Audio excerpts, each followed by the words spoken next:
kaibigan, oh, tinapay sa basura, oh. Grabe ka sayang, oh. Wala pang kaamag-amag, oh. Tinapo na, oh. Oh, sealed. Yan, tanggalin natin. Grabe ka ganda, oh. Maganda ito na klaseng tinapay, oh. Oh, nakabalot pa, double, oh. Double wrapping pa, mga kaibigan, oh. Wow. Oh. Okay, maganda siya. Bago, skinis. Oh, ayan, oh. Oh, maganda siya, mga kaibigan, dahil mayroon siyang mga,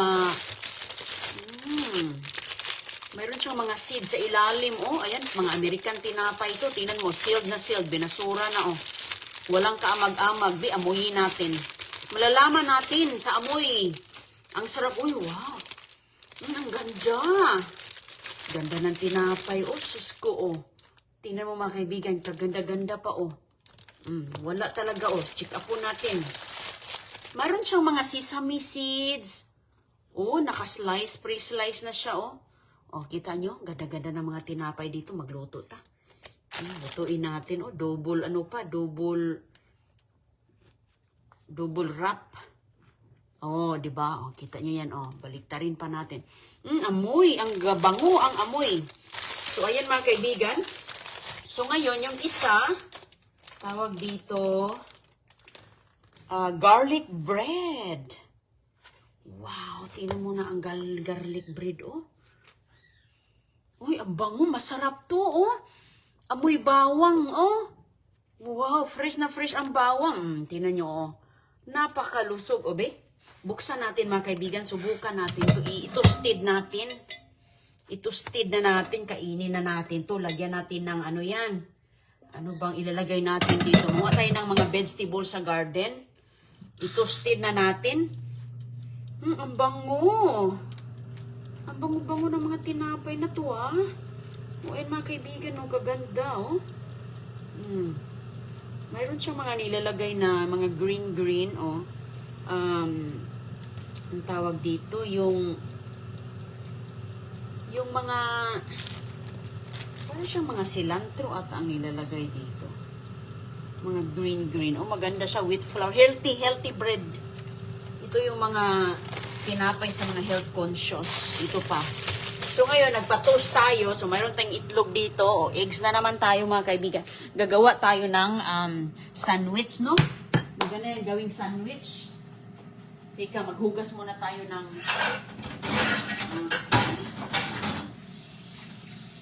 gawa tayo ng sandwich ulit. Hindi ko yan na ngayon pa natin nabuksan, mga kaibigan. Gawa tayo ng sandwich dahil may ito egg, oh. Palaman natin. Wala tayong ibang palaman. Wala man tayong cream cheese. Wala man tayong cream cheese, mga kaibigan. So, ito na lang muna. Eggs. Gawa tayo ng dalawa. Tapos punta tayo sa labas. Manguha tayo, mga kaibigan, ng gawin nating salad. May avocado pala tayo. May avocado. Kuha tayo ng arugula doon. O, diba? Kaganda-ganda pa, mga kaibigan. So, ngayon, babalutin natin siya sa ziplock para, ayun, kasi nabukas na natin, eh. Maganda to sa pangmalakihang pamilya, okay? Tingnan mo, hindi mo na masisealed. So, ngayon, kuha tayo ng ziplock. Ilagay natin sa ziplock, mga kaibigan. O, para, ang ganda talaga ng garlic bread. O, lalo na to, pagbukas mo nito, wala na. So, kailangan natin i-storage. Oh, napakaganda talaga, oh. Tingnan nyo. Kung mahilig ka po sa mga healthy breads, ayan, garlic bread. Kulang na lang nito, ipalaman mo. At saka pwede mo lagyan ng tomato sauce sa ibabaw. Kaya yung mga pepperoni, para pwede pizza na. Ayan na, ang ating mga tinapay. Tinapay na tayo ngayon. Ayan yung mga American food, oh. Mga bread.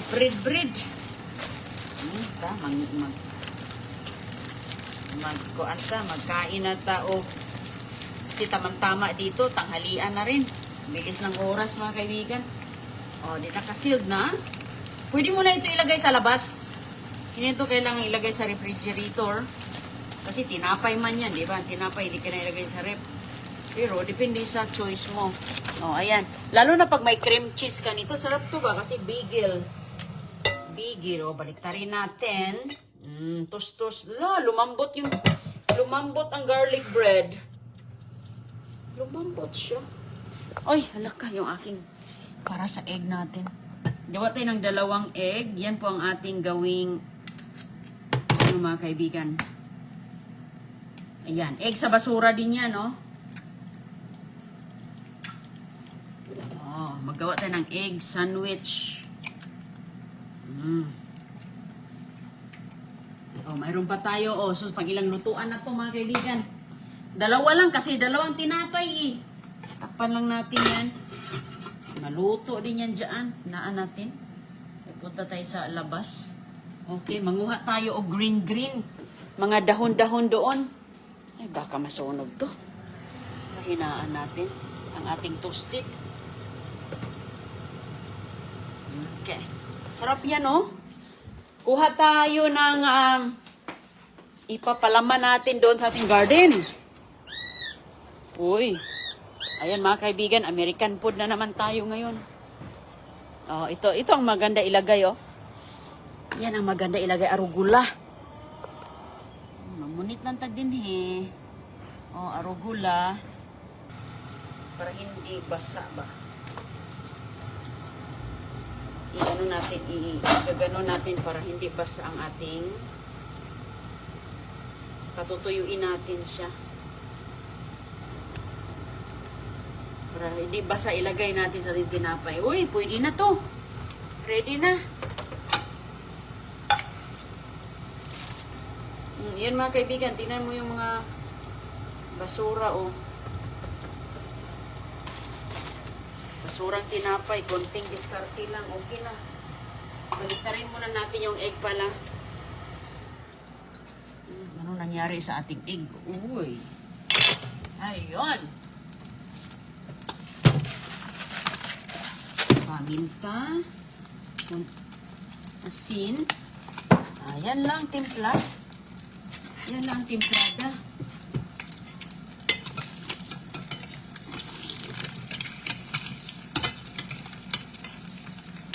More time pa. Okay. Lagyan pa ba natin ng avocado to? Laka. Oh, ayun. Hala, 2 talaga mga kaibigan. Uy, yan. Lutong na lutong. Crunching. Crunchy.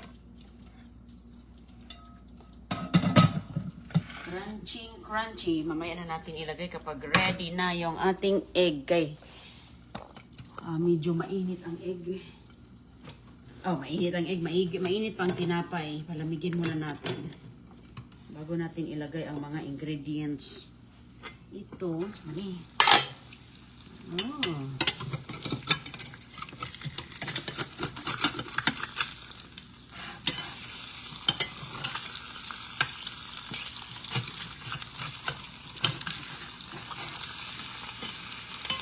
Ayun. So, hatiin natin ito. Ang ating avocado.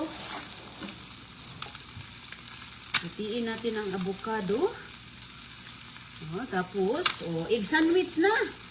Wow, naka-egg sandwich. American food to mga kaibigan, no? Egg sandwich. With, ito, mamaya yan. Hindi natin maubos. Isa lang ang ilagay natin. Kalahating avocado lang ang ilagay natin dito. Para hindi siya masyadong marami. Okay na tong eggs. Okay natin yung egg dyan. Oh, mayroon natin tanghalian, oh. Egg everyday. Uy, wow. Subukan natin ang American bread. Okay, so lagyan natin ng avocado sa ibabaw. Mayroon ng tanghalian. Si Inday Runing. Bago tayo aalis. Oh, napakaganda, oh. Ang ganda ng ating sandwiches. Pwede mong lagyan ito ng vinaigrette. Oh. Dalawang klase itong nagawa natin. So, ngayon, ayun na mga kaibigan, no? O, yung sandwich natin. Pwede mo nang ilagay ito sa ibabaw. Ayan. Ito siya mga kaibigan. Kinakain lang to siya na hilaw. Pwede mo ding ilagay sa mga gulay. Gulay na mga lauoy ba? Na puro gulay lauoy style. Ah. Tapos, pwede mo lagyan ng vinaigrette sa ibabaw kung mayroon po kayo. Pero pag wala, okay na yan. Basta may asin. Yan ang timpla natin dyan. Okay na. Oh, so mayroon na tayong oh, bagel from the dumpster. With garlic bread. Ayun. Okay, bites na. Pwede mong babaran ng konting olive oil dyan sa ibabaw. Ganun kasi. Healthy naman ang olive oil. Oy, ayan, okay na. Tapos may peppers na to, timpla na. Bites na, good. Ayan mga kaibigan, ang ating fresh. Kain na tayo. Tanghalian na po dito. Ayan. Maganda ang panahon dito ngayon mga kaibigan. Medyo mainit. Oh, mabilis lang pong luto, no? Mabilis lang lutuin. Hindi na maraming kuskus balungos. Hala, uy, lahat libre to ba? Asin lang ang ating nito. Binili. Kain tayo mga kaibigan. Bless us, O Lord, in this thy gifts about to receive from thy bounty through Christ our Lord. Amen. Tikman natin ang ating maganda po siya sa mga kumakain ng puro na lang vegetables. Follow and share in the running.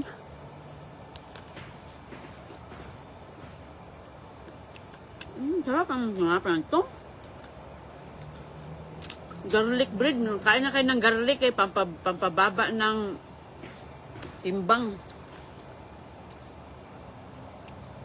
Maganda to sa mga overweight ang garlic bread.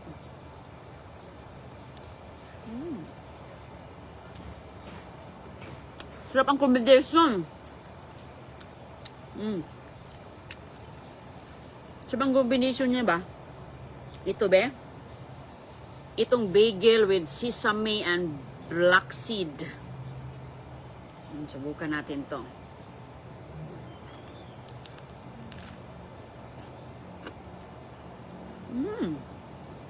Wow.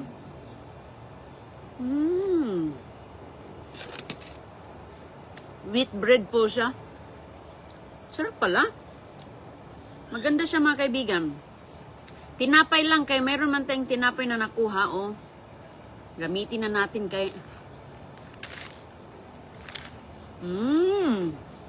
Wow.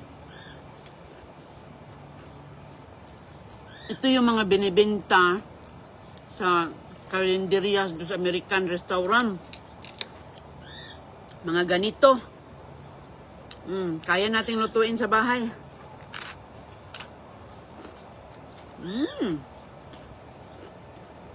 Pura buyag, no? Ganun ang buhay. Kailangan talaga natin dumiskarte, mga kaibigan. Para mayroon tayong pang-ipon na pamasahe pa uwi ng Pilipinas. Ay, masarap siya, no?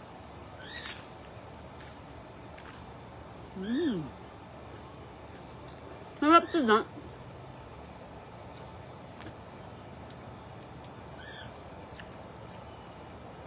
Pwede ka ding mag-toast ng dalawa para maging sandwich na sa ibabaw.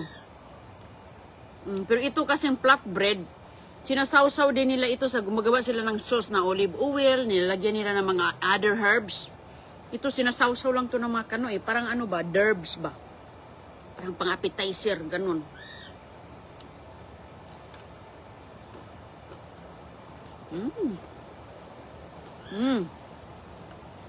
Sob na mga kaibigan ang aking tanghaliang. Sold na. Panahon dito, magandang panahon dito. Mahangin, maulan. Ayan, kahit summer na.